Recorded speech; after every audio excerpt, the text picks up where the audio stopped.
পবিত্র ঈদ উল ফিতর উপলক্ষে দেশের প্রেক্ষাগৃহে মুক্তি পেয়েছে চলচ্চিত্র জিন 3। মুক্তির প্রথম দিনেই দর্শক মহলে ব্যাপক সাড়া ফেলেছে সিনেমাটি। চলচ্চিত্রটির ওটিটি পার্টনার আইস্ক্রিন। সুলতানা হিমো রিপোর্ট। বাস্তব গল্প নিয়ে নির্মিত প্রযোজনা প্রতিষ্ঠান জাজ মাল্টিমিডিয়ার জিন 3 সিনেমা। ঈদ উল ফিতর উপলক্ষে মুক্তি পাওয়া সিনেমার মধ্যে জনপ্রিয়তার এগিয়ে জিন 3। মুক্তির প্রথম দিনেই চলচ্চিত্রটি দর্শকদের কাছে ব্যাপক প্রশংসা কুড়িয়েছে।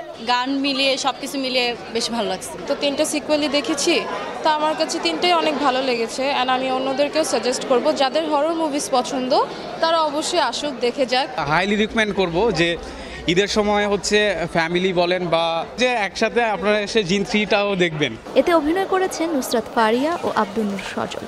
চলচ্চিত্রটির পরিচালক কামরুজ্জামান রোমান। সম্পূর্ণটাই দর্শকদের উপর নির্ভর করছে, তবে এটা একদমই নিশ্চিতভাবে বলতে পারি পরিবারের সবাইকে নিয়ে দেখার মতো ছবি, এবং পরিবারের সবাই আজকেই যেভাবে করে এক্সাইটেড, যেভাবে করে ভালোবাসা দিচ্ছেন, আলহামদুলিল্লাহ সামনের দিনগুলো সুন্দর যাবে। এটা হরর ইনভার্স বলতে পারেন। এটা কন্টিনিউ করবে। 4 আসবে সামনে, 4 যদি ব্যবসা সফল হয় 5 আসবে, এবার চলতেই থাকবে। জিন 3 সাফল্য ধরে রেখে মুক্তির 4 মাস পর ওটিটি প্ল্যাটফর্ম আইস্ক্রিনেও প্রদর্শিত হবে জিন 3।